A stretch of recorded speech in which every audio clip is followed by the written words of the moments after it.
buenos días a todos.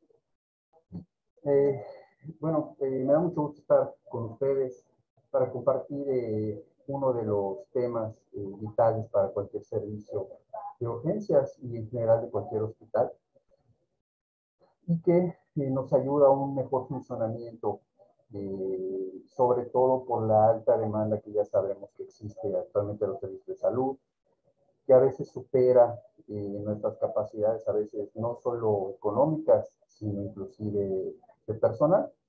Y vamos a hablar sobre esta herramienta en el servicio. Primero que nada, una frase que me parece que es bastante adecuada para estos tiempos y que refleja lo que pasa en nuestro servicio de salud, es que no siempre lo grave es urgente y asimismo no siempre lo urgente es grave. Esto más que nada reflejando que las urgencias y la demanda por servicios de salud no siempre conlleva un riesgo inminente para la vida de la persona. Sin embargo, esto no significa que no sea para esa persona algo que requiera atención inmediata. Y eso a veces provoca que haya conflicto entre pues, los pacientes, los derechohabientes y el mismo personal de salud, ¿no? Y para eso esta herramienta nos ayuda a no solo mejorar la atención, sino inclusive educar a, al, al derechohabiente y a los pacientes para que ellos puedan hacer un mejor uso de los servicios de salud, ¿no? Como tal, vamos a empezar con lo que es la definición, no realmente triage, es un proceso, vamos a definirlo como un proceso que define, que permite gestionar lo que es el riesgo clínico para poder manejar adecuadamente y con seguridad, sobre todo, el flujo de los pacientes, cuando la demanda y las necesidades clínicas superan a los recursos. Sabemos que cuando un recurso no es adecuadamente utilizado, ya sea porque se desperdicie y en algún momento no se utiliza adecuadamente, pues también es una mala utilización, es una mala práctica, ¿no? En este caso, lo que vemos generalmente en los servicios de urgencias es lo opuesto, ¿no? Mucha demanda y unos servicios que no siempre son adecuados en cantidad para satisfacer las necesidades. Eh, para esto, muchos sistemas de triage se han ido desarrollando durante el tiempo, desde los años 40, 60, donde se empezó a usar más que nada como una herramienta en las guerras para poder decidir quiénes ameritaban o no atención médica urgente, pues han desarrollado muchos tipos de sistemas. Inicialmente los sistemas eran o se basaban en 4 rubros, ¿no? Se calificaba en rubros inmediatos, pero con el paso del tiempo y la tecnología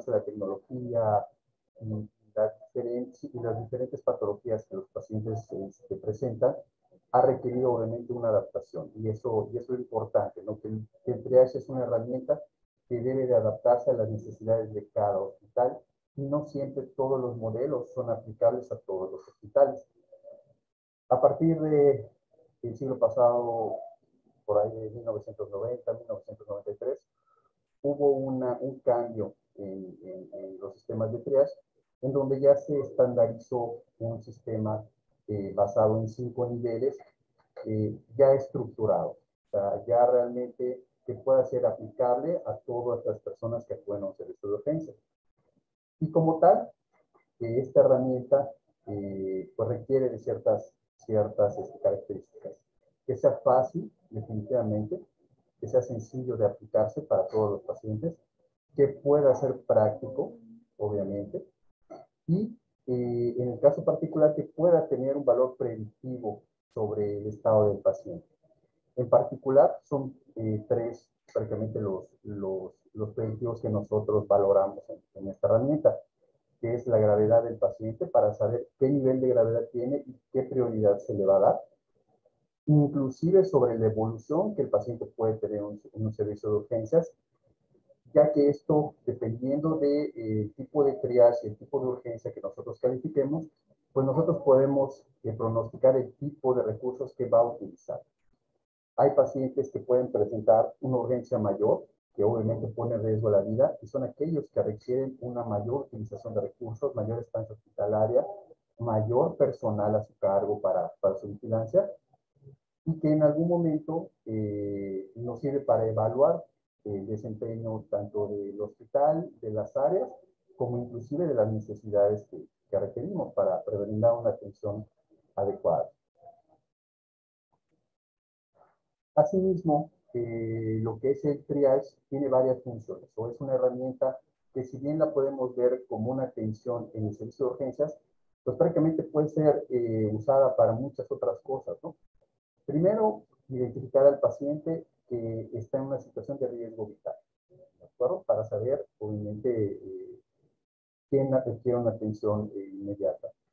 Asegurar la priorización en función del nivel de clasificación. También asegurar la reevaluación de los pacientes que en algún momento deben esperar. Hay que tener en cuenta que el triage es hacer una herramienta dinámica. El estado del paciente, si bien inicialmente puede ser clasificado con un nivel no tan grave de atención, ese tiempo de espera puede modificarse, ¿de acuerdo? Por otras condiciones y por lo tanto la reevaluación del paciente y del triage debe de realizarse, ¿no? Y no solo quedarse con una evaluación inicial, porque pues al final de cuentas pueden haber otras patologías, sobre todo en pacientes que tienen comorbilidades que puedan cambiar su triage. Decidir el área más apropiada para atender a estos mismos pacientes, lo que comentábamos, ¿no? Si tenemos pacientes graves, pacientes que están presentando una atención inmediata, pues vamos a ver áreas prioritarias como un área de choque, un área crítica, que van a estar saturadas. ¿Por qué? Porque los pacientes tienen por patologías que requieren esos recursos, a diferencia de otros pacientes que tal vez tengan urgencias menores y que no requieran esas áreas. Entonces, de esta manera podemos estructurar un servicio de urgencias que garantice la atención a los pacientes de acuerdo a sus necesidades. De la misma manera, como comentábamos, el educar a la población y a nosotros mismos nos ayuda a disponer de información para el mismo familiar. Es algo que siempre ha sido básico. La comunicación directa con los familiares, con el paciente, siempre va a ayudar a garantizar una atención, sobre todo transparente. Esto al mismo tiempo, como comentábamos, mejora el flujo de los pacientes y la congestión del servicio. Un servicio de urgencias estático es lo que más perjudica tal vez a un hospital. Los servicios de urgencias, por definición, deben de estar al 100% de su capacidad. Si no están al 100%, significa que están subutilizados. El problema es cuando este 100% se eleva porque el paciente no se deriva y porque ya el paciente, una vez resuelta su urgencia, no puede ser derivado. Y pues obviamente congestiona el servicio y hace que esas nuevas urgencias que están llegando no puedan fluir adecuadamente. Y al final de cuentas, pues aporta información sobre los aspectos a mejorar o áreas de oportunidad a mejorar en el funcionamiento del servicio. Pasando a esto, pues tenemos que existen muchos modelos en el paso de la historia que se han tratado de implementar en los distintos hospitales. Tenemos, obviamente, el Australian Triage Scale, que es uno de los principales que se ha utilizado, el modelo canadiense, y sobre todo el sistema de severidad en emergencias, pero su complejidad la hace difícil de aplicar en ciertos servicios. Por lo tanto, son dos sistemas los cuales han sobresalido por encima de otros. El sistema de Manchester, el sistema de triage de Manchester y el sistema español de triage, el cual es uno de los que ha adoptado inclusive una modificación o es un híbrido entre el Manchester Triage System y el sistema inicial utilizado por el Servicio de Emergencias de España. Y ahora prácticamente están uniendo lo que es una valoración clínica inicial con un apoyo técnico en cuanto a protocolos ya establecidos para los pacientes que llegan a urgencias. Eso vamos a ver posteriormente cómo mejora el sistema de triage y cómo ayuda a que el paciente reciba la atención adecuada, ¿no? Entonces nos vamos a centrar en estos dos sistemas, el de Manchester y el español, sobre todo para valorar qué tan aplicable puede ser y que al final de cuentas sí ha logrado mejorar el rendimiento de los hospitales, teniendo en cuenta también que a nivel de México el que se utiliza más es el Manchester, una extracción de este sistema se utiliza pues prácticamente desde hace 20, 25 años en México y que nos ha ayudado a mejorar la atención. Sin embargo, como vamos a ver en este otro sistema español, hay muchas áreas de oportunidad para que un sistema que se ha adaptado pueda mejorar. Aparte de todo, el triage se puede usar como un indicador de control de calidad, ¿de acuerdo? No solo para la atención clínica del paciente. ¿En qué sentido? Se propone que el triage sea un indicador de calidad básico relevante, sobre todo en la relación riesgo-eficiencia, ¿no? Sobre todo, por ejemplo, uno de los aspectos es aceptando qué calidad de pacientes se aceptan de acuerdo a cada nivel de triage, ¿no? Y entendiendo que esa primera atención deja le llaman huella digital, o sea, deja un antecedente básico, sobre todo para crear un perfil de la función de los pacientes que llegan y de la atención que se les brinda, ¿no? Y ver qué tan saturados son los servicios y de qué manera pueden mejorar en cuanto a ya sea servicios disponibles, estudios de extensión o inclusive la calidad de los médicos que atienden a los pacientes. La norma oficial menciona que el perfil de los médicos que deben estar en un servicio de urgencias debe ser acorde a la demanda de las patologías que acuden. Por eso, prácticamente el nivel ha ido aumentando pues, prácticamente cada año, ¿no? Y esto genera que los servicios tengan que estarse adaptando. Y aparte, valora otra serie de parámetros como índices de calidad, como son el tiempo de estancia en urgencias, que también se pueden medir, porcentaje de ingresos a nivel de la gravedad, y a partir de eso las necesidades para cada uno, ¿no? Bueno, continuando con la presentación, se han realizado, pues bueno, varias evaluaciones a nivel mundial, ¿no? Una de las que son más apegadas a nuestro sistema de salud es una que se realizó en España y que se trató de adaptar a México, ¿no? Un investigador, Gómez Jiménez, propuso en una investigación multicéntrica 10 centros de alta demanda de segundo nivel o mayor en España, eh, cómo se pueden valorar estos índices de calidad, ¿no? Y nos presenta estas estadísticas que luego fueron validadas a nivel de México por una réplica de este estudio. Y, por ejemplo, habla para estas investigaciones que el índice de pacientes perdidos sin ser vistos por el médico, es pacientes que en algún momento llegaban al servicio de urgencias y que en ningún momento eran valorados, ya sea porque no se les informaba cómo era el sistema de triage, porque consideraban que en algún momento era otro tipo de atención la que requerían, llegó a ser hasta del 2% de todos los pacientes que acudían a un servicio de urgencias.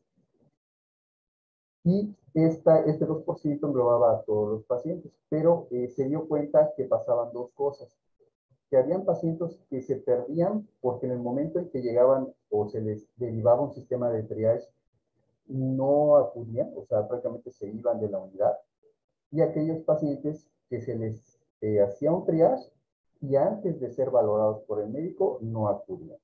Entonces, esas dos áreas de oportunidad son valoradas para ver realmente cuál es la causa de que los pacientes por alguna razón se perdieran, ¿no? También valora el tiempo desde que llegan los pacientes al servicio de urgencias hasta que se inicia la clasificación. Idealmente, esta debería ser menos de 10 minutos, porque prácticamente el sistema de clasificación no hace un diagnóstico, ¿de acuerdo? El sistema de clasificación lo que hace es valorar la causa de consulta, estadificar de acuerdo a ciertos parámetros que vamos a ver cuáles son de acuerdo a cada una de las escalas, y a partir de eso asigna un área de un color o una categoría de riesgo de gravedad. No es un área como tal para hacer un diagnóstico. Y vamos a ver que dependiendo de las herramientas con las que cuente triage, que puede ser a veces un poquito más complejo, puede tener un funcionamiento mucho mejor, ¿no? El tiempo que dura, al menos estadísticamente, la clasificación debe ser menor a 5 minutos como recomendación, en donde el triage debe ser directo y dirigido, ¿de acuerdo? Dirigido a los parámetros que estamos valorando como gravedad y a la causa del ingreso. Vamos a ver en un momento más una dinámica de cómo se podría realizar uno de estos.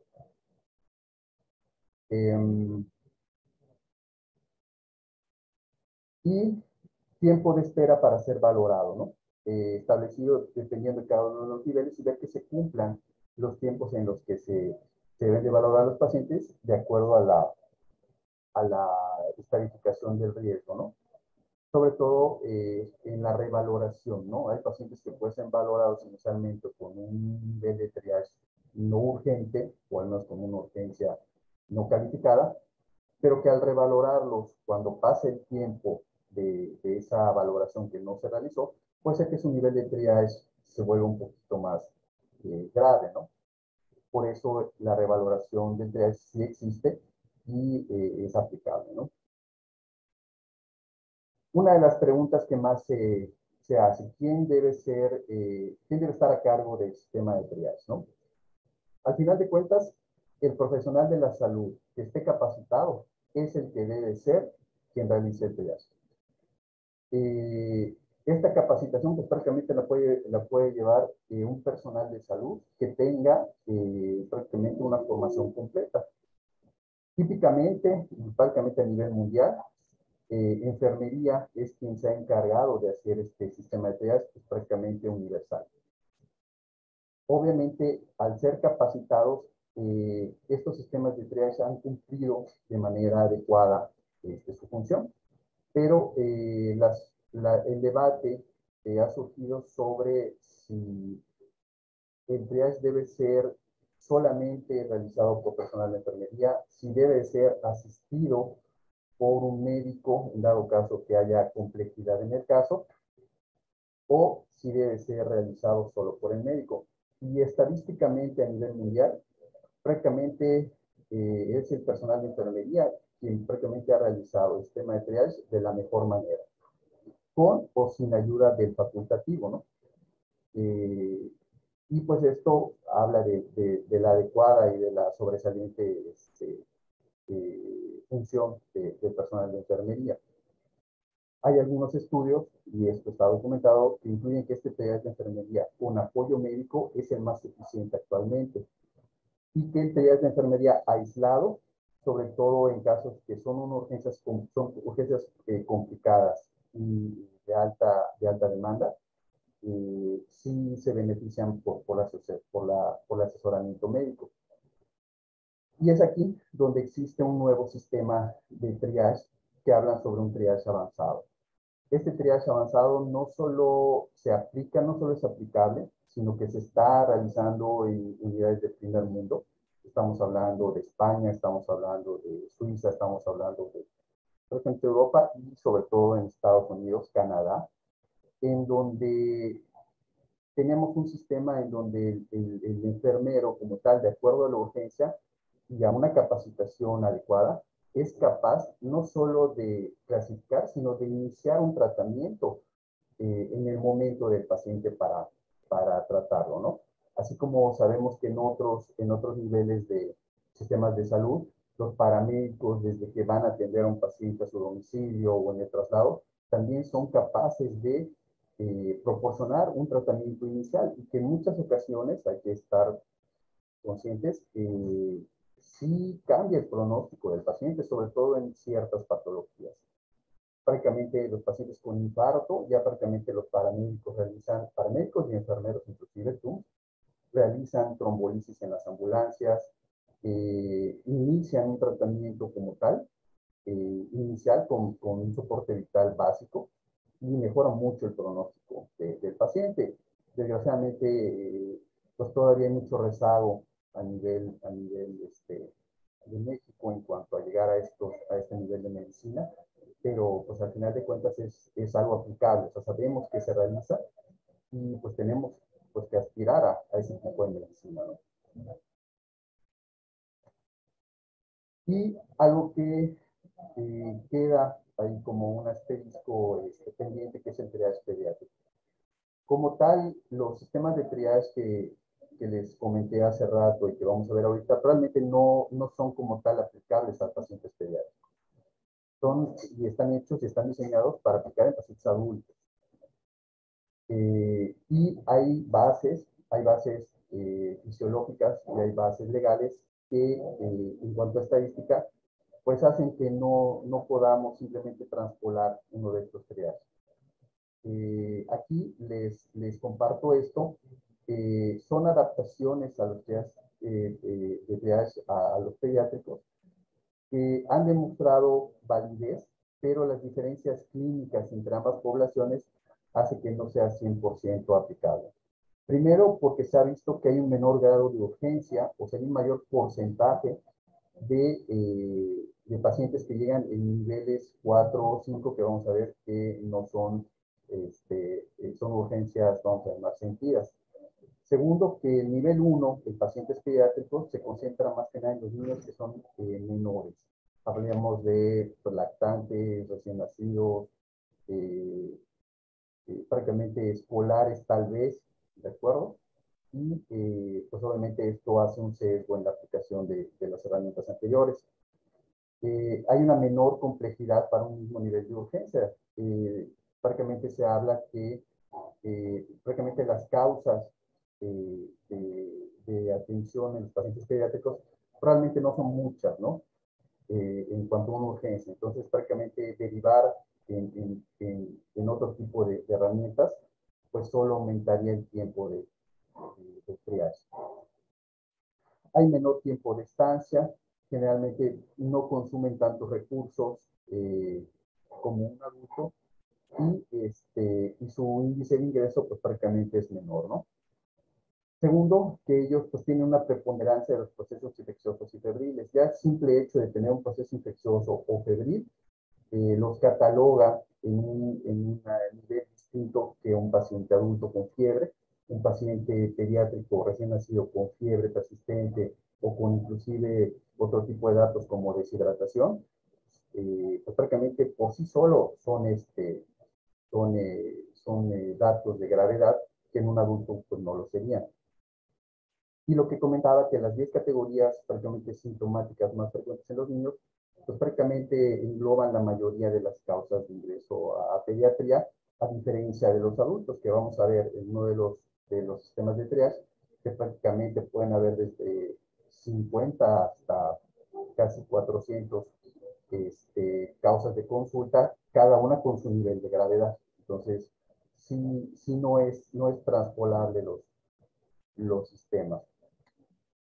Vamos a empezar con el modelo SET, que es el sistema que se utiliza como sistema de emergencias de triage español, que desde el 2003 se ha empezado a aplicar, sobre todo en Andorra, en España, y que es una adaptación de uno de los sistemas que es el CETAS. Y esta herramienta se basa en síntomas y diagnósticos centinelas, y a cada síntoma lo complementa con varias categorías de acuerdo a sus síntomas.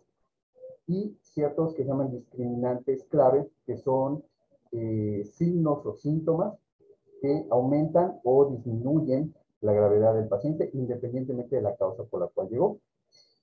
Toda esta información entra en un algoritmo que es electrónico, por eso hablábamos que la tecnología ya ayuda mucho en esto, y se le asigna un tipo de gravedad. Este modelo se basa en cuatro principios fundamentales. Primero, sí lo divide en 5 niveles categorizados a partir de una base de datos electrónica, prioriza la urgencia del paciente sobre cualquier otro planteamiento. O sea, fuera de situaciones administrativas, fuera de situaciones de recursos, la urgencia del paciente está por encima de esto. Es un sistema que integra un sistema de mejoría continua, sobre todo de la calidad, y tiene la ventaja que se utiliza o se ha utilizado de manera global prácticamente en todos los servicios de España, pero que se basa en una historia clínica electrónica, un expediente electrónico que puede ser compartido por todas las unidades. Por lo tanto, una persona que va a consultar por una patología o por un síntoma en específico, ya con los datos precargados sobre sus antecedentes, sobre sus ingresos previos y una historia clínica que al final de cuentas no cambia, solo se va agregando, asigna un color, un nivel de gravedad y bueno, obviamente esto mejora mucho la categorización y disminuye el tiempo en el que esta se realiza. ¿Cuáles son estas categorías sintomáticas que ellos aplican?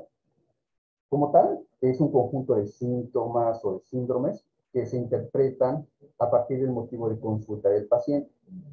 Y a partir de eso lo clasifican en una categoría, ¿no? Prácticamente hablan de 32 categorías, lo que platicábamos, y 14 subcategorías. Y a partir de eso, como hablábamos, lo dividen en, prácticamente en este caso, 578 motivos clínicos de consulta, ¿no? Y a partir de eso se le da una categorización al paciente. Estamos hablando de algo que parece muy complejo, pero que al tener un algoritmo y ayudado por la tecnología, prácticamente hacen una categorización prácticamente cercano del 95-96% de fidelidad. Y los discriminantes y escalas de gravedad que valoran en esta escala son, uno, las constantes, como son pacientes que tengan la misma sintomatología, o sea, ambos pueden llegar, no sé, por dolor de cabeza, pero los niveles, pero los antecedentes que el paciente tenga hacen que se le pueda categorizar de manera distinta, ¿no? Igual, obviamente, signos vitales como es la temperatura, presión arterial, frecuencia cardíaca, saturación de oxígeno, glicemia capilar, en el momento, escala de Glasgow, en pacientes con déficit neurológico, su escala de NIS. Entonces, lo hace bastante complementario, ¿no? Bastante integral a solo utilizar una sola categoría, ¿no? Signos vitales anormales, que en este caso ellos, más que signos, hablan de consideraciones clínicas. El estado de la piel, si el paciente se encuentra con palidez o con ictericia, valoración de los pulsos, si son fuertes, si son filiformes, si inclusive son arrítmicos, frecuencia y profundidad respiratoria y alteraciones neurológicas, más allá de un Glasgow como tal, ¿no? Y en el caso del dolor, que es uno de los síntomas que merecen una categorización aparte, porque como tal ellos tienen una guía clínica que no solo valora el dolor desde la percepción del paciente, sino que lo integra con otros sistemas, como en dado caso, signos vitales y localización. Una persona puede tener dolor de cabeza, pero de acuerdo a la localización, en este caso a la escala de EVA, y alteraciones en los signos vitales, les da una caracterización para ver si el paciente realmente tiene una urgencia real, ¿no? Otras escalas, que es la escala de Glasgow, grado de hidratación, lo que platicábamos sobre la dificultad respiratoria o gravedad clínica de la disnea, sobre todo ahorita que se habla mucho del triage respiratorio. Todo esto está disponible para el profesional que hace el programa, que hace el triage en un sistema electrónico, ¿no? Y de acuerdo a esto, se le asigna un color y pues obviamente se tiene un rango de tiempo en el cual la atención se debe de realizar. Este es la escala y nivel de atención del sistema de triage español, en donde prácticamente habla de cinco estadios y habla sobre tiempos, que si comparamos con el sistema de Manchester, prácticamente el tiempo de atención es mucho más corto. Prácticamente el nivel 1, que ahí se clasifica como azul, es de atención inmediata. El nivel 2, que es como rojo, que se clasifica como emergencia, debe ser inmediata por el personal de enfermería y con un máximo de 7 minutos por el personal médico.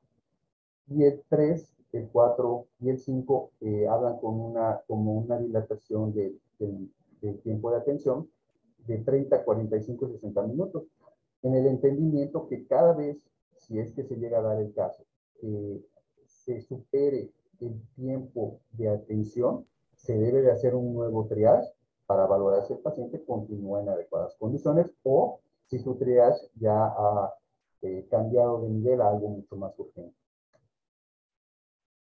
Y este es un estudio que se realizó para ver qué tanto se cumplían, durante 10 años se cumplían las metas del sistema de triage. Y se vio que aquellos que llegaban con un nivel 1, prácticamente 100% de ellos cumplían con la atención. O sea, se atendían inmediatamente o con un tiempo límite de 7 minutos, prácticamente en el 100% de los pacientes. Aquellos que llegaban en un nivel 2 de gravedad, también 95 o 100% se cumplía tanto por enfermería como en cuanto a médicos, ¿no? Sin embargo, vemos cómo conforme la urgencia va siendo menos grave como tal, pues prácticamente los tiempos de atención y de cumplimiento van cambiando, ¿no? Esto es porque generalmente se centraban en los padecimientos que tenían mayor gravedad, ¿no? Inclusive viendo que en el nivel 5 sí se cumplía al 100%, pero la atención se llegaba a prolongar hasta prácticamente 4 o 6 horas, ¿no?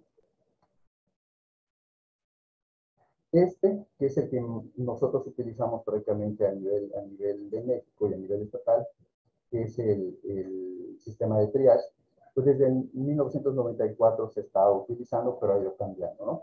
Y sus objetivos prácticamente son claros, ¿no? Que prácticamente tengamos una nomenclatura común, todos podamos usar el mismo tipo de sistema, las definiciones sean comunes, que la metodología para tratar a los pacientes también sea uniforme, y que sea un modelo global, ¿no? Que prácticamente se ha difundido en todas las instituciones, ¿no? Y este nivel los prioriza prácticamente en 5 niveles, ¿no? En donde el color, pues, cambia si lo vemos con el español, pero vemos que aquí los tiempos aumentan, ¿no? Nivel rojo, que es el más grave, con prioridad absoluta, atención inmediata. El nivel naranja, situaciones muy urgentes con riesgo vital, y ponen como, por ejemplo, aquellos que tienen estabilidad respiratoria hemodinámica, dolor muy intenso, pero volvemos ahí con la variabilidad de qué es intenso y qué es grave, ¿no? Prácticamente en ellos se ha valorado que la atención debe ser de 15 minutos como máximo. El amarillo, cuya atención máxima puede ser de 30 minutos. Y el nivel 4 y el 5 que hablan de urgencias menores y sin urgencias. ¿De acuerdo? Prácticamente vemos que independientemente del color, la diferencia, las bases de atención pues son similares. ¿De acuerdo? Y fuera de esta clasificación, actualmente ya contempla 52 motivos de consulta que agrupa en 5 categorías. Aquellos que vienen por una enfermedad crónica, agudizada, aquellos que vienen por lesión, pacientes pediátricos, aquellos que vienen por conductas anormales, inusuales o eventos de catástrofe, ¿no? Y cada uno despliega un flujograma sobre el cual se van nutriendo sobre preguntas dirigidas al paciente y se categoriza, ¿no? En este caso, los discriminadores generales que se utilizan son dolor, datos de hemorragia, nivel de conciencia, fiebre, agudeza en dado caso, y se aplican a todos los pacientes independientemente de la forma en la que se presenten, ¿no? Y a partir de eso se le adjudica un color y un tiempo máximo de atención. Este es un resumen y un ejemplo sobre cómo se da la categorización de los pacientes, sobre todo por el motivo de consulta. Por eso hablamos que no se hace el diagnóstico en triadas, sino que se valora de acuerdo a su motivo de consulta. Tenemos, por ejemplo, en este caso, un paciente que llega por dolor abdominal, ¿de acuerdo? Y la categorización se va dando, por ejemplo, con las primeras preguntas. El paciente con dolor abdominal tiene una vía aérea comprometida, el paciente tiene alguna alteración en la respiración o el paciente está en shock, independientemente de que sea el dolor abdominal, si tiene alguno de estos datos, enseguida se le debe caracterizar como un rojo, ¿de acuerdo? Puede ser que el dolor sea leve, puede ser que el dolor sea intenso, pero si presenta estos datos, prácticamente se le categoriza como rojo. Si el paciente tiene dolor intenso, el dolor puede o no irradiarse, si en algún momento presenta hemorragia o en algún momento se asocia a alteraciones de la vía aérea que no son las que están arriba, se le categoriza como naranja. Paciente con dolor abdominal. Si no tiene estos datos, pasamos al siguiente. El dolor es moderado, el dolor se irradia a otras partes que no sea el abdomen, el paciente pudiera o no estar embarazada, que eso obviamente la categoriza de otra manera. Si presenta alguno de estos datos o discriminadores, se le categoriza como amarillo, ¿no? Si no presenta, bajamos y se presenta, entonces el paciente tiene vómitos o tiene problemas que pueden no ser recientes. Si lo tiene, se le categoriza como verde, si no, pues prácticamente queda como azul. Obviamente, al haber tantos discriminadores, siempre se va a tomar el más grave como su área de categorización. O sea, si el paciente, por ejemplo, tiene una vía aérea comprometida, literalmente ya no hay que identificar las demás. O sea, ya solo por ese dato el paciente va a pasar a rojo. ¿De acuerdo? Y de esa manera podemos ejemplificar cómo se da este sistema de triaje. Como consideraciones finales para hacer una conclusión del tema, ¿no? El triage, más que solo una herramienta clínica, también es una herramienta para identificar y para valorar el desempeño de todos los servicios de urgencias a nivel de cualquier hospital, ¿no? Tiene que tener una característica objetiva, ¿de acuerdo? Eso mejora mucho la atención al paciente porque permite medir, evaluar y mejorar el funcionamiento y el rendimiento de dicho servicio, ¿de acuerdo? Como característica.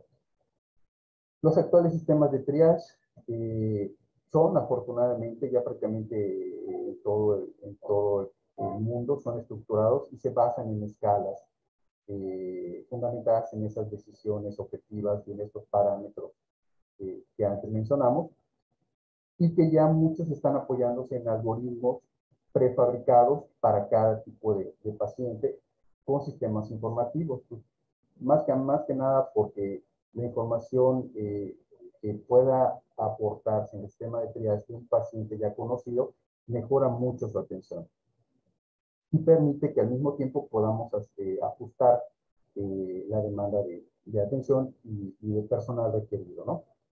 Y como tal, pues prácticamente que a nivel mundial, los profesionales de enfermería como tal han demostrado prácticamente la capacidad para llevar a cabo esta labor, ¿no? Esto prácticamente a nivel universal y pues que gracias a ellos sí ha mejorado mucho su atención y que es un sistema que va evolucionando, ¿no? Como hablamos en otros lugares del mundo, prácticamente este sistema que actualmente ahorita solo se basa en una identificación de colorímetro de gravedad a nivel de urgencias, en un primer mundo ya prácticamente no solo lo hace, sino que incide en el pronóstico del paciente, ¿no?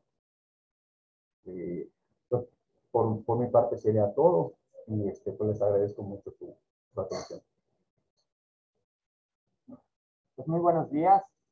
Muchas gracias al Departamento de Calidad por la invitación para venir a platicar un rato con ustedes sobre un tema que considero es muy importante y es muy común en nuestra práctica clínica diaria. Entonces, vamos a platicar de la diabetes mellitus tipo 2, haciendo énfasis sobre todo en la guía de práctica clínica. Entonces, de acuerdo a la Organización Mundial de la Salud, define a la diabetes mellitus como la enfermedad crónica metabólica que va a ser caracterizada por niveles elevados de manera persistente en sangre. La diabetes mellitus tiene dos mecanismos fisiopatogénicos principales. Uno será una ausencia de producción de insulina por el páncreas, que es lo que ocurre en los pacientes que padecen diabetes mellitus tipo 1, o una falta de acción de la insulina en los tejidos periféricos, característico de los pacientes con diabetes mellitus tipo 2. Hay que recordar que la principal hormona que se encarga de regular los niveles normales de glucosa en sangre es la insulina, la cual es producida por el páncreas. El páncreas es un órgano que se encuentra en la cavidad retroperitoneal, que está formado por dos partes. La parte exócrina, que es la encargada de producir algunas hormonas necesarias para la digestión de los alimentos, mientras que la parte endocrina es la que estará formada por los islotes de Langerhans. Estos islotes tienen principalmente células beta en el 60%, que son las encargadas de producir insulina. Y otras células serán las células alfa, encargadas de producir glucagón, o las células delta, encargadas de producir somatostatina. La hormona que suele regular principalmente el metabolismo de la glucosa es la insulina. Si el paciente tiene diabetes mellitus tipo 1, estas células se perderán con el paso del tiempo, ocasionando hiperglucemia crónica. Si el paciente tiene diabetes mellitus tipo 2, entonces habrá una adecuada producción de insulina, sin embargo, habrá una falta de acción a nivel de los tejidos periféricos. Estos son los 4 tipos de diabetes que establece la Asociación Americana de Diabetes en la última clasificación.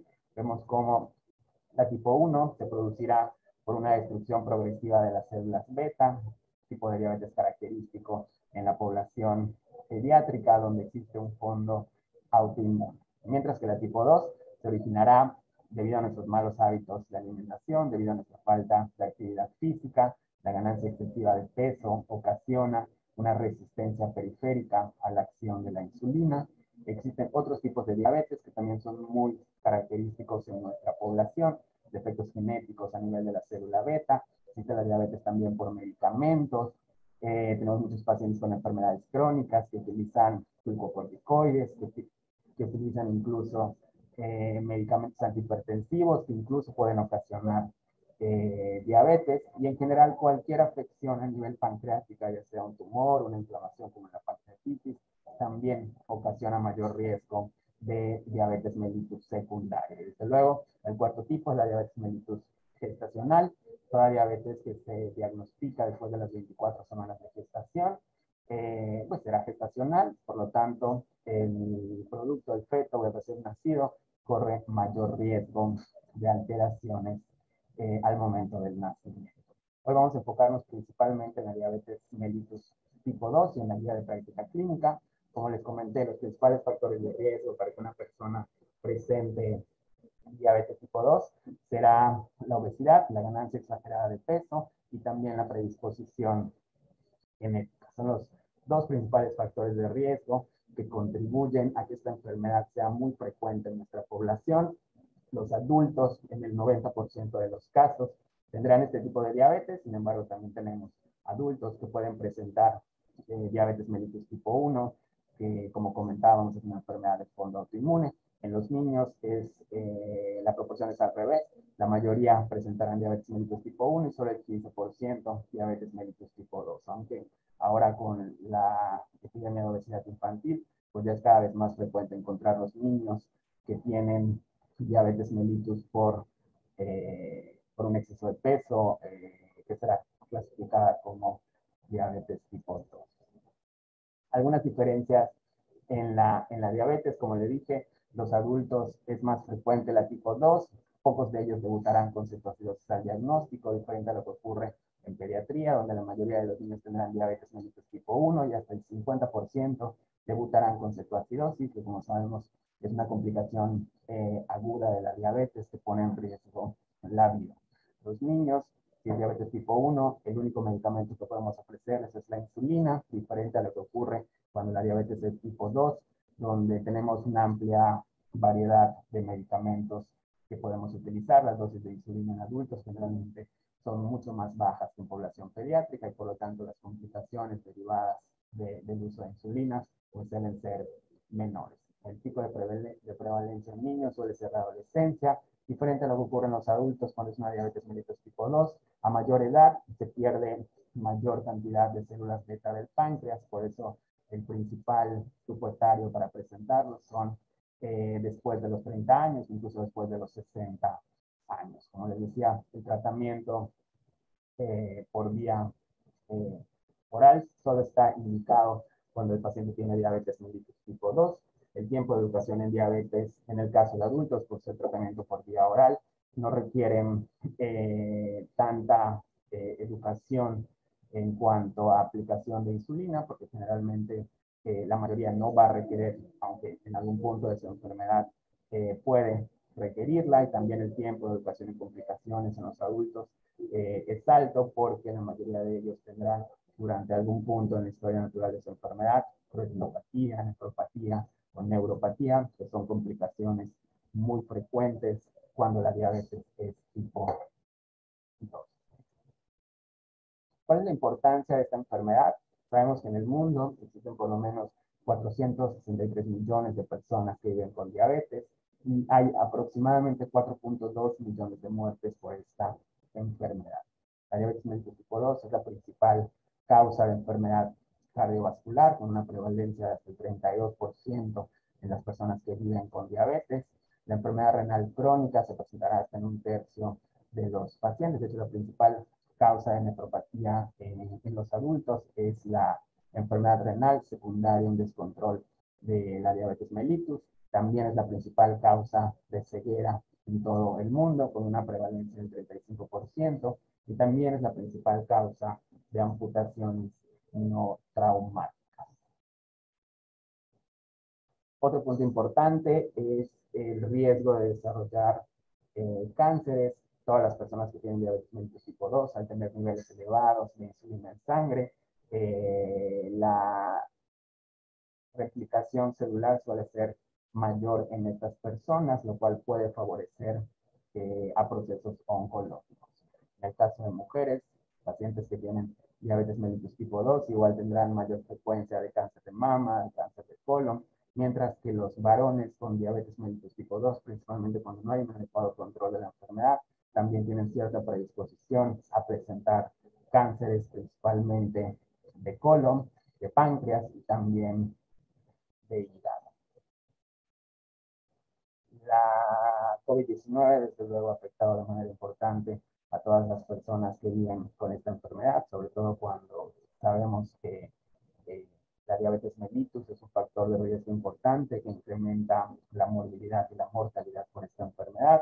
Estos son datos de la primera semana de febrero de este año, cuando llevábamos en todo el país aproximadamente 320.907 defunciones por la COVID-19. Y fíjense cómo por lo menos el 10% de las personas con COVID tienen diabetes mellitus, el 11% obesidad y también hipertensión en el 13%, ¿no? Las tres enfermedades crónicas degenerativas que tienen su fundamento en nuestros malos hábitos de alimentación, nuestra mala calidad para hacer ejercicio y también nuestra mala calidad para alimentarnos. En Yucatán pasan cosas similares. De las 5.849 defunciones que llevábamos, por lo menos el 19% de las personas tenían obesidad y por lo menos un tercio de estas personas padecían diabetes mellitus tipo 2, de tal forma que a raíz del momento epidemiológico que vivimos, pues es aún más importante mantener un adecuado control de esta enfermedad. Las principales causas de mortalidad en nuestro país, si bien las enfermedades del corazón han sido la principal causa en los últimos 60 años, la diabetes mellitus estaba por lo menos en el año 2020 en el tercer lugar. Datos del Instituto Nacional de Estadística, Geografía e Historia en el primer semestre del año 2021 colocan a la COVID-19 como la principal causa de mortalidad, las enfermedades del corazón en segundo lugar. Fíjense cómo la diabetes mellitus es la tercera causa por la que mueren los mexicanos. Y en el 2020 fueron aproximadamente 68.372 muertes para había incrementado a casi 74.418 muertes, de acuerdo a los últimos registros del INEGI. La predicción a futuro se espera que sea una epidemia que continúe en incremento. Se espera un incremento del 51% para el 2045, y eso es aún más preocupante en nuestro país, sobre todo cuando sabemos y cuando existen datos que nos hablan de que el 30% de los adultos que viven con esta enfermedad desconocen que tienen diabetes mellitus. La prevalencia de población adulta en México, de acuerdo a la ENSANUD 2012, hasta la última que tenemos en el 2020, vemos como en el 2012 era el 9% de nuestra población padecía diabetes mellitus tipo 2, y estos números han ido en incremento conforme han pasado los años. En el año 2020, la última cifra es de por lo menos el 10.6% de las personas en nuestro país padecen diabetes mellitus. La prevalencia por regiones, la mayoría de los casos se concentran en estados como Campeche, Tamaulipas, Hidalgo, Ciudad de México y Nuevo León. Nosotros no somos la principal región con mayor número de casos con diabetes, aún así tenemos el 10.7% de nuestra población yucateca con diabetes mellitus tipo 2. Y eso sabemos, no sabemos todo, porque por lo menos el 30% de las personas que tienen diabetes aún no saben que la padecen. Otro de los factores desencadenantes importantes que contribuyen a la génesis de la enfermedad es el sobrepeso y la obesidad. Fíjense cómo, de acuerdo a la ENSANUD 2018, el 75% de las personas en México padecen algún grado de sobrepeso y obesidad. Se ha incrementado en los últimos años. En el 2012 era del 71%, incrementamos casi 4 puntos porcentuales para el 2018. Otro factor desencadenante importante, desde luego, es la falta de actividad física. Pareciera que sí hacemos ejercicio, pero no hacemos el ejercicio que marca la Organización Mundial de la Salud, que es el único que ha demostrado disminuir los factores de riesgo cardiovascular en las personas. Fíjense cómo la población adulta de 20 a 69 años, solo el 17.9% realiza un ejercicio físico estructurado de por lo menos 7 horas a la semana, que es lo que realmente marca la Organización Mundial de la Salud. Bueno, indica que casi el 75% de la población no realiza este ejercicio físico, lo cual pues, desde luego ha contribuido a las tasas tan altas de sobrepeso y obesidad en nuestro país. Con la epidemia, por la pandemia por COVID-19, pues estos problemas desde luego que se han exacerbado durante la era durante el periodo de confinamiento. Por lo menos el 70% de las personas en nuestro país reportaron algún cambio en su actividad física, y la mayoría disminuyó esa actividad física que ya había realizado durante el periodo pre-confinamiento. Y esto afectó prácticamente a todos los grupos de edad, a partir desde niños en edades de 10 a 14 años hasta adultos entre 20 años y más. Prácticamente todos los grupos de edad se afectaron debido a la falta de actividad física que tuvimos durante la época del confinamiento.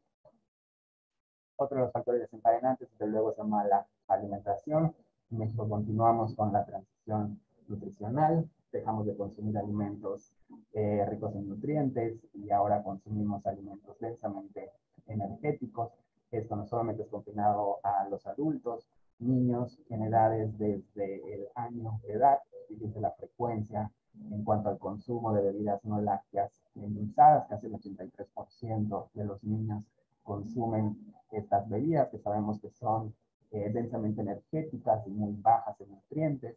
El 63% consumirán botanas, dulces y postres, cereales dulces y bebidas lácteas endulzadas, lo cual pues, es realmente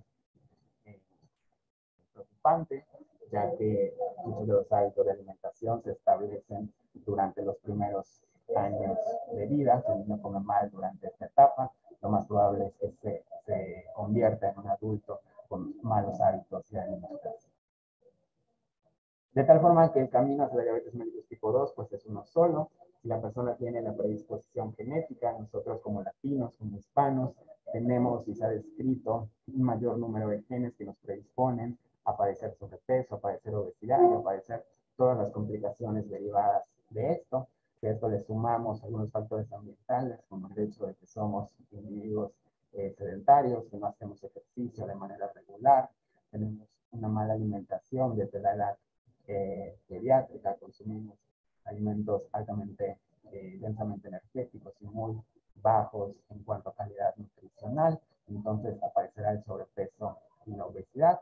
Si esto es así, entonces el camino es directo hacia la diabetes mellitus tipo 2, con el riesgo incrementado de enfermedad cardiovascular durante la vida adulta. De tal forma que el individuo que tiene la predisposición genética, que tiene malos hábitos de alimentación, que no realiza un ejercicio de manera estructurada y que tiene sobrepeso y obesidad, en algún punto de la vida presentará diabetes mellitus tipo 2, lo cual lo pone a mayor riesgo de presentar enfermedad cardiovascular en la vida adulta. La fisiopatología, podríamos hablar un curso entero hablando de la fisiopatología de la diabetes, que es lo que es importante que entendamos, que el incremento de peso, el incremento en el tejido adiposo visceral, que esta obesidad producto de este mecanismo ocasiona un tejido adiposo muy hipertrófico, inflamatorio, hipóxico, muy infiltrado por células, que ocasiona una disregulación en la cantidad de algunas citoquinas que se encargan de producir. Estas citoquinas producidas en exceso por el tejido adiposo hipertrófico, que es característico del paciente con obesidad y sobrepeso, actuará a nivel de algunos órganos y sistemas, que son los que producirán las mayorías de las complicaciones producidas en la diabetes mellitus.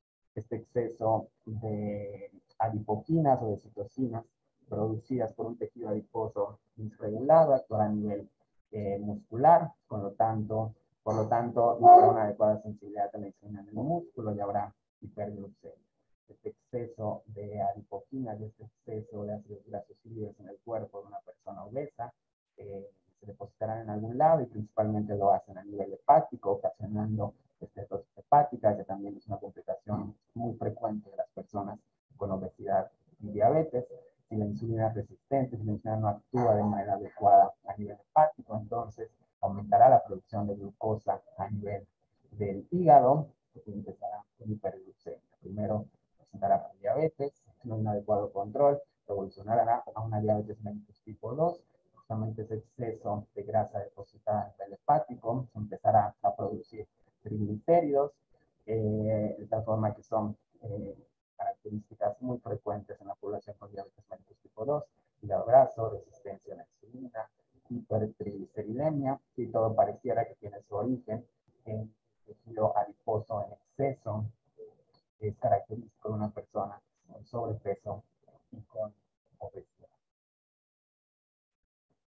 Los síntomas de la diabetes mellitus son muy poco específicos, la mayoría de las personas estarán prácticamente asintomáticas, de tal forma que nosotros como personal de salud tenemos que tener un alto índice de sospecha y ante cualquiera de estos síntomas tomar por lo menos una glucosa en ayuno para descartar que la persona no esté iniciando con diabetes mellitus. La persona, los síntomas característicos suelen ser polidipsia, polifagia, la hiperglucemia ocasiona poliuria, el paciente estará cansado, estará asténico, estará dinámico.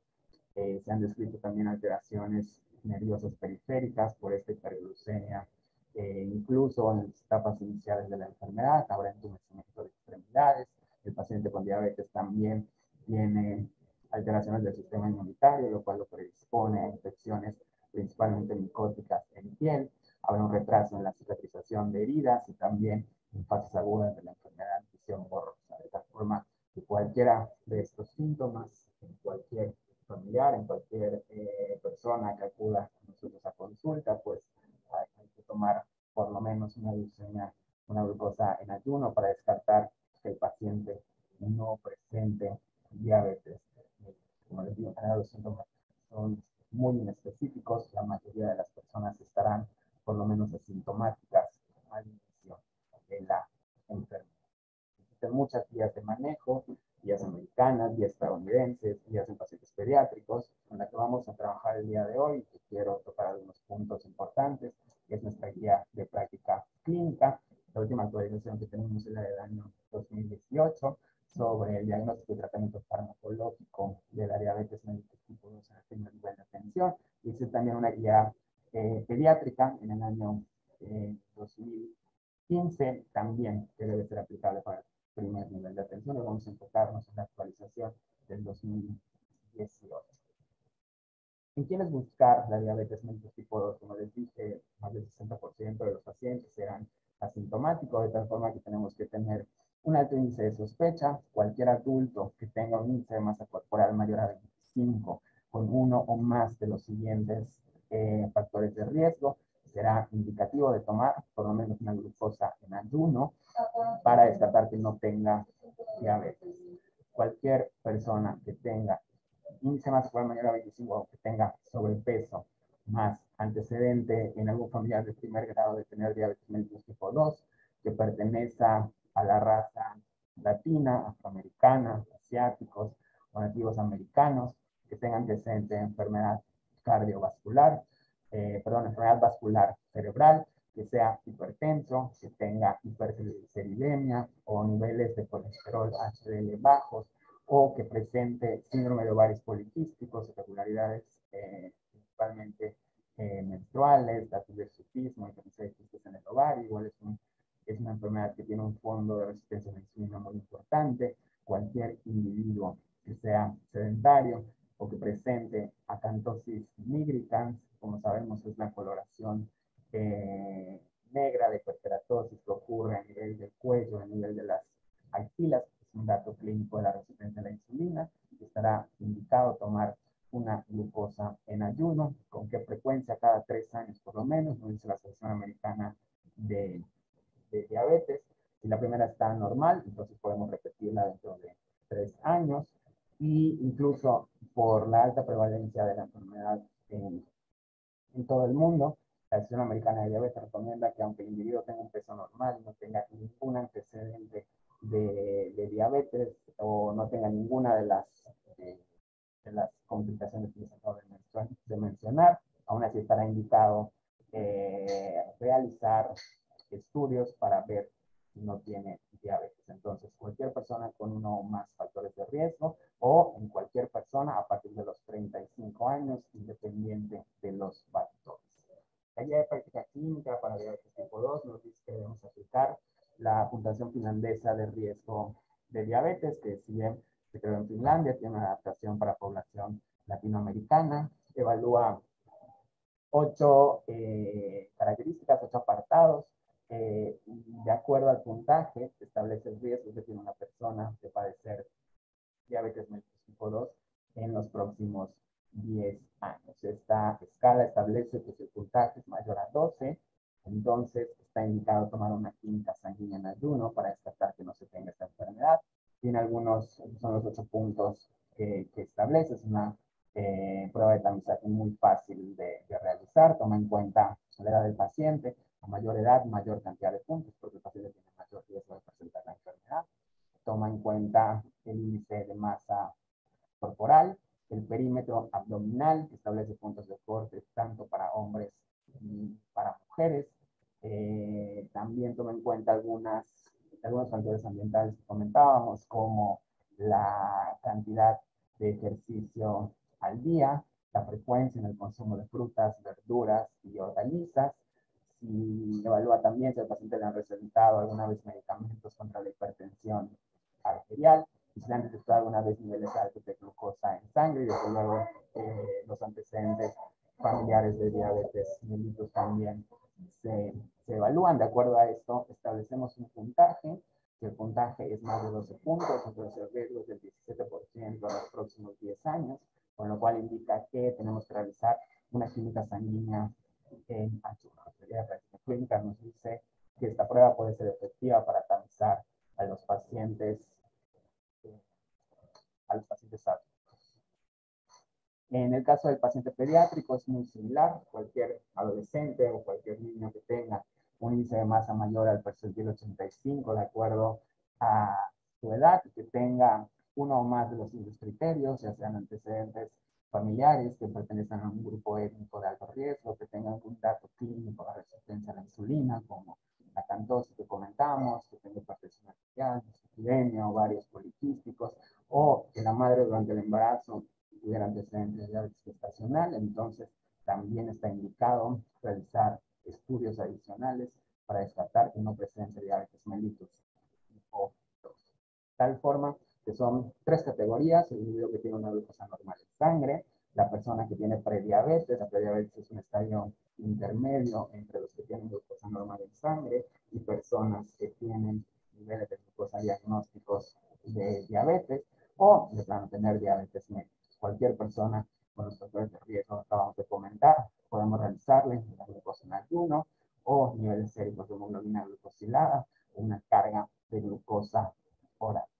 Los criterios de prediabetes, tanto por la guía de práctica clínica como la Asociación Americana de Diabetes en el año 2022, incluyen los tres siguientes: tener una glucosa en ayuno entre 100 y 125 miligramos por decilitro, o por medio de una carga de glucosa oral. Los pacientes se le dan 75 gramos de glucosa por vía oral y se le mide una glucosa en ayuno a los 120 minutos, encontrarla entre 140 y 199. También nos establece el diagnóstico de prediabetes, o más recientemente se incluyó la medición de hemoglobina glucosilada. Si la hemoglobina glucosilada de cualquier adulto está entre 5.7 a 6.4 y se corrobora en una nueva medición, entonces tenemos el diagnóstico de prediabetes. Y el hecho de que una persona tenga este diagnóstico, lo único que indica es que tiene mayor riesgo de progresar a una diabetes mellitus tipo 2, si no se modifican algunos factores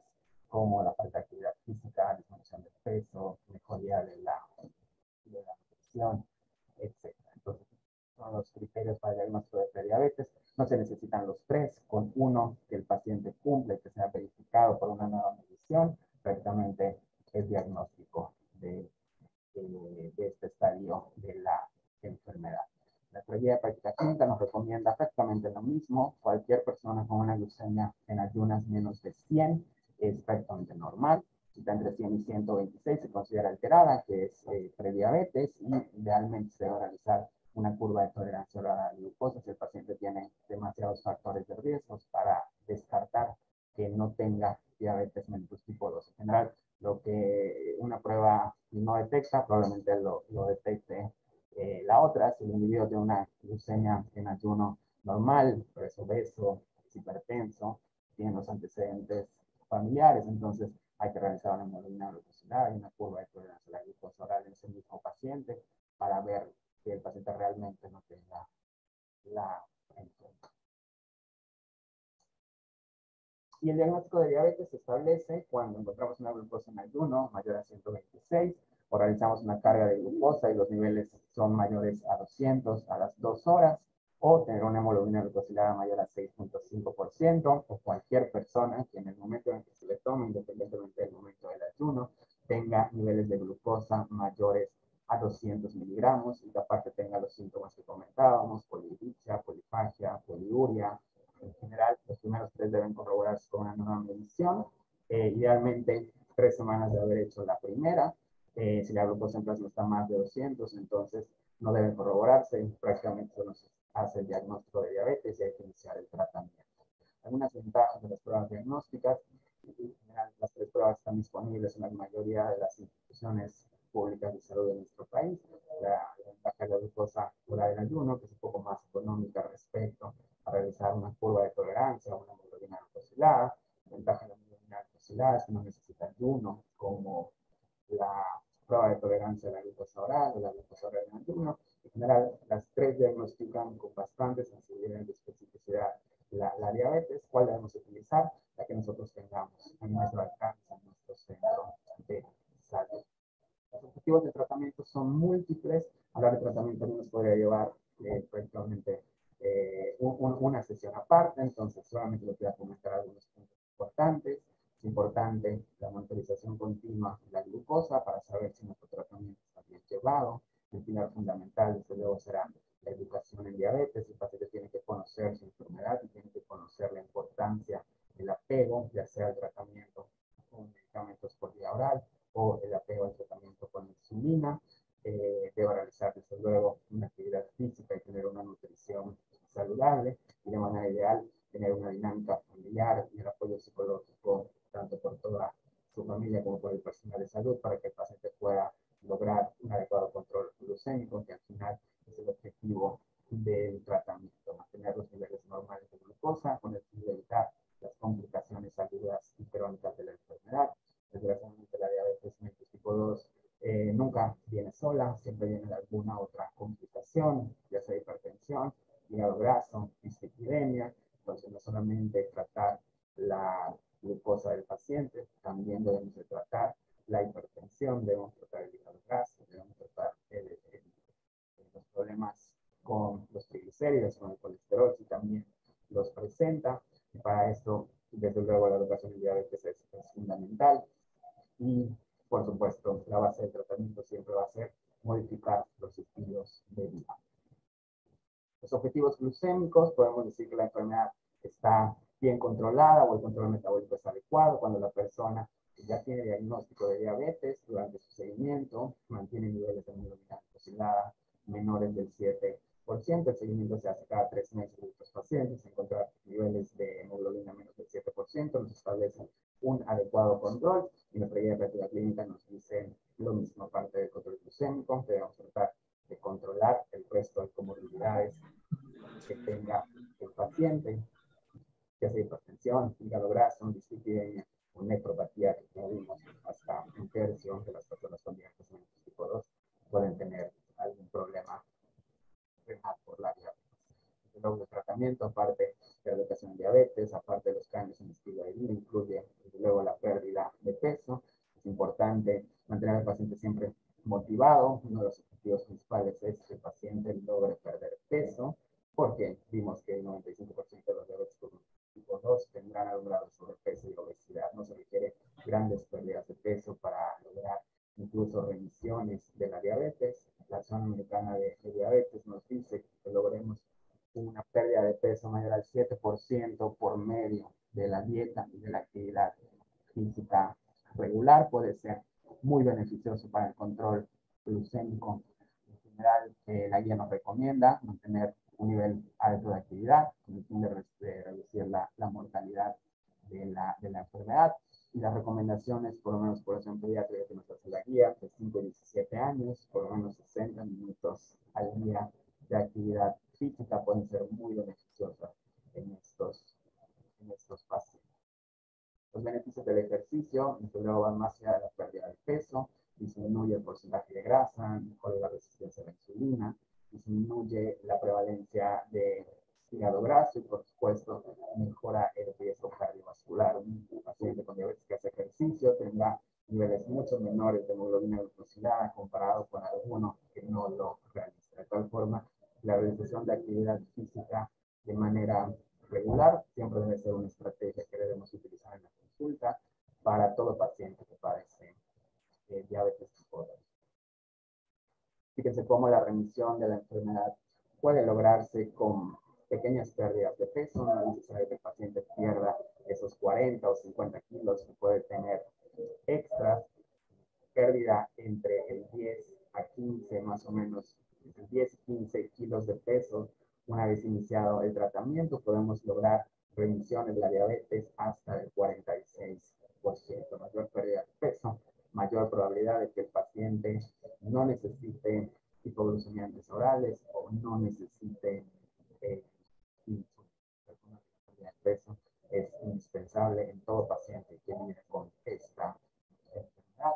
Para esto también nos funciona mucho el manejo nutricional. Todos los pacientes con diabetes mellitus, ya sea tipo 1 o tipo 2, deben deben estar asesorados por un especialista, un licenciado en nutrición, porque cuando lleva a cabo un adecuado manejo nutricional, la hemoglobina glucosilada puede disminuir hasta el 2%.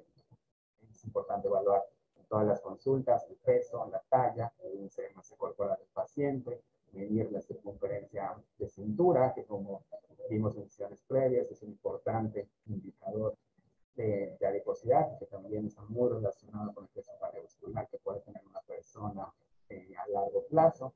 Y si tenemos la opción y los instrumentos necesarios, pues yo le voy a apuntar el porcentaje de grasa para saber cuáles serían las mejores estrategias para la disminución de peso en esta persona persona, interrogar siempre los hábitos de alimentación familiar, las creencias y las tradiciones. En general, no hay algún tipo de dieta más recomendada que otra para el paciente con diabetes mellitus tipo 2.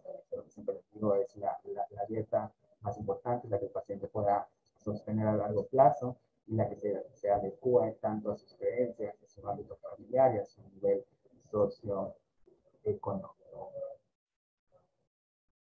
El manejo nutricional, les dije, no existe una dieta más recomendada que otra, ya sea dieta vegana, dieta vegetariana, baja en grasas, baja en carbohidratos. La orientación nutricional es indispensable tanto al inicio como en el seguimiento de la enfermedad. El aporte calórico generalmente se va a individualizar de acuerdo al grado de sobrepeso o obesidad que tenga la persona, de acuerdo a los niveles de actividad física. Un aporte calórico entre 1500 y 1800 kilocalorías en el caso de un hombre puede ser suficiente, y en una mujer generalmente va un poquito más bajo, de 1200 a 1500 kilocalorías.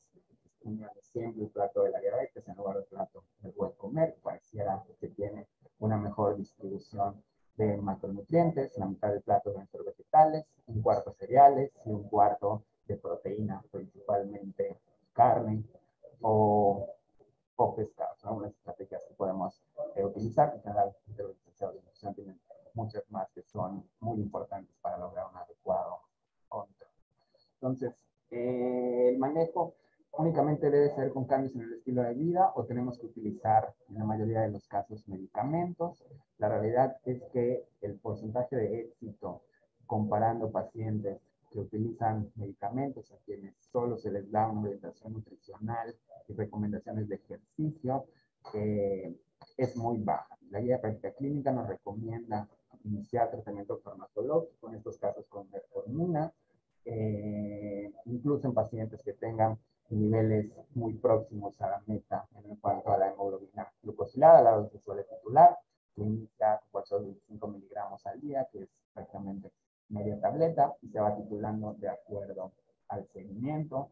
Lo que les decía, la mayoría de los pacientes a los que se inicia fármacos al inicio del tratamiento tendrán mejores niveles y tendrán hasta el 90% de éxito en el tratamiento, comparado con quienes solamente tienen recomendaciones de actividad física o de nutrición. Menos del 10% de tus pacientes lograrán objetivos glucémicos. Ok, entonces, lo que les comentaba, la mayoría de los pacientes van a requerir algún tipo de fármaco hipoglucemiante para lograr un adecuado control de la enfermedad. Y en el caso de la diabetes mellitus tipo, de la diabetes mellitus tipo 2, existen múltiples fármacos. Hay por lo menos 9 tipos diferentes que actúan en diferentes órganos y sistemas. El mecanismo de acción es muy diferente de acuerdo al tipo de fármaco, la vía de administración del medicamento y la dosis utilizar. Igual depende del tipo de fármaco que utilicemos. El objetivo principal de todos es disminuir la hiperglucemia, mantener niveles normales de glucosa en sangre. Algunos tienen otros efectos adicionales, como provocar mayor saciedad. Otros actúan a nivel hepático, disminuyendo esa gluconeogénesis y glucogenólisis que platicábamos, que también ocasiona hiperglucemia. En general, ¿cuál debemos utilizar? Debemos adecuarnos siempre al nivel sociocultural del paciente, debemos adecuarnos siempre también a la oferta de medicamentos que tengamos en nuestro centro de salud.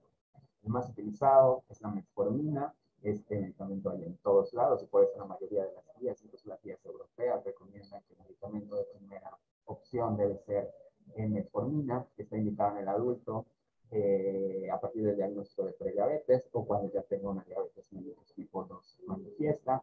Las ventajas de este medicamento es que reduce los niveles de glucosa, es un medicamento que no ocasiona hipoglucemia, es muy barata y la tasa de fracaso es menor del 5%. Algunas desventajas, esto puede no ser tolerada por algunas personas. La toxicidad intestinal puede ser importante, sobre todo durante las primeras 2 semanas de haber iniciado el medicamento.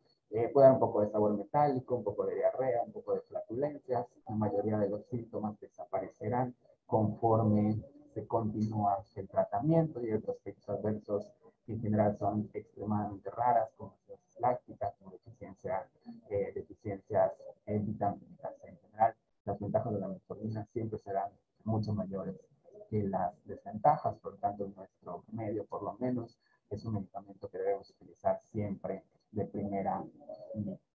La guía práctica clínica del 2018 nos habla sobre este algoritmo. Cualquier persona a la que le diagnostiquemos diabetes mellitus tipo 2, debemos catalogarlo primero como un paciente estable, un paciente inestable, porque de acuerdo a eso será el manejo que va a requerir.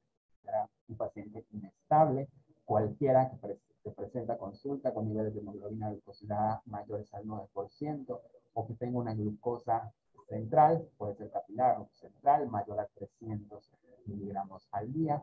En estos casos no está indicado iniciar hipoglucemias orales. La única alternativa que tiene el paciente, por lo menos de manera transitoria, es iniciar insulina, ya sea insulina LPH, insulina clargina, de acuerdo a la que tengamos en nuestro centro de salud. Los hipoglucemiantes no se utilizan en pacientes con diabetes mellitus tipo 2 inestable, porque esa glucotoxicidad tan importante que ha ocasionado esos niveles tan altos de glucosa y hemoglobina glucosilada, hace que los medicamentos por vía oral sean muy poco efectivos. Una vez que se controla el paciente, pues ya podemos cambiar a medicamentos por vía oral. Desde luego tenemos certeza de que realmente es una diabetes mellitus tipo 2. El paciente está estable y los niveles de hemoglobina glucosilada son menores del 9%, entonces podemos iniciar monoterapia, 2 medicamentos o 3 medicamentos, de acuerdo a los niveles de hemoglobina glucosilada, medir nueva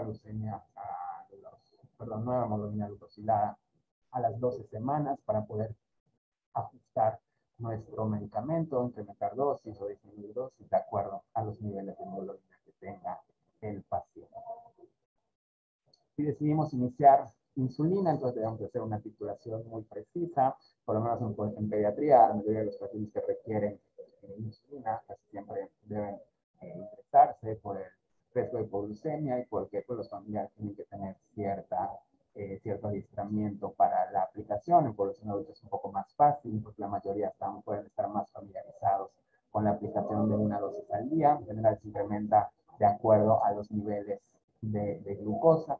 Si el control se logra a las 12 semanas, entonces podemos disminuir la dosis e iniciar hipoglucemiantes orales. Si el control no es el adecuado después de las 12 semanas de haber iniciado, debemos o incrementar la dosis o administrar mayores dosis con mayor frecuencia de insulina durante el día. El seguimiento es lo más importante. El seguimiento debe ser trimestral en todos los pacientes que viven con diabetes mellitus.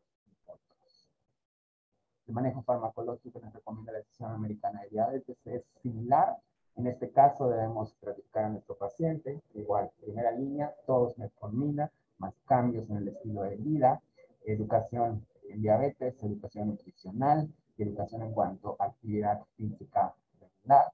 De ahí vamos a clasificar a nuestro paciente si ya tiene nefropatía, si ya tiene enfermedad cardiovascular o si ya tiene falla cardíaca. De acuerdo a estas 3 características será el tipo de medicamento a utilizar. Los medicamentos que mayor beneficio cardiovascular y renal tienen, luego son los inhibidores de SGLT2 que favorecen la glucosuria y con eso mejoran los niveles de glucosa. El problema es el coste económico y que no está disponible en todos los centros de salud.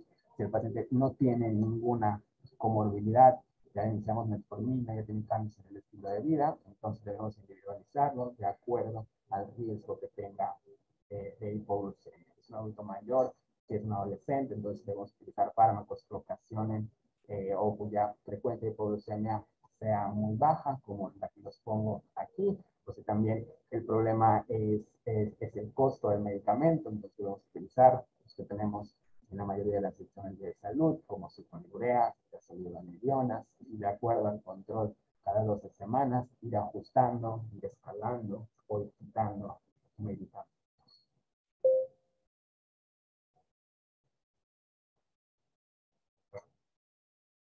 Las metas de control, como les dije, no solamente controlar la glucosa, tenemos que controlar todas las comorbilidades de los pacientes. El objetivo de la glucosa en los adultos es tener antes de las comidas entre 80 y 130 y 2 horas después del desayuno, comida y cena es mantener esa glucosa menos del 120. menos de 180 miligramos. La meta de hemoglobina glucosilada es muy similar en población pediátrica y en población adulta. Todo paciente con diabetes que tiene una hemoglobina glucosilada menos del 7% disminuye mucho su riesgo cardiovascular y su riesgo de complicaciones tanto a mediano como a largo plazo. Debemos mantener niveles normales de colesterol LDL, lograr que el paciente tenga triglicéridos menores de 150, porque la elevación de estos igual ocasiona un mayor riesgo cardiovascular. Los pacientes idealmente deben estar normotensos y mantener un ácido úrico menos de 6. Todo paciente con diabetes que tenga un ácido úrico mayor a 6 también es un indicativo que nos dice que tiene mayor riesgo cardiovascular a mediano y a largo plazo.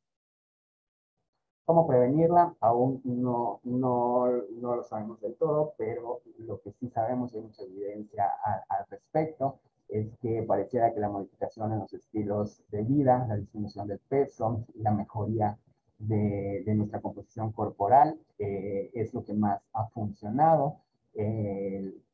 ¿Cómo podemos prevenir la diabetes? Manteniendo un peso normal, realizando actividad física y comiendo de manera saludable. Lo que más se ha evaluado en los ensayos clínicos y es lo que verdaderamente funciona para no presentar esta enfermedad debido a la alta carga genética que tenemos como latinos, como hispanos. Algunos puntos para recordar.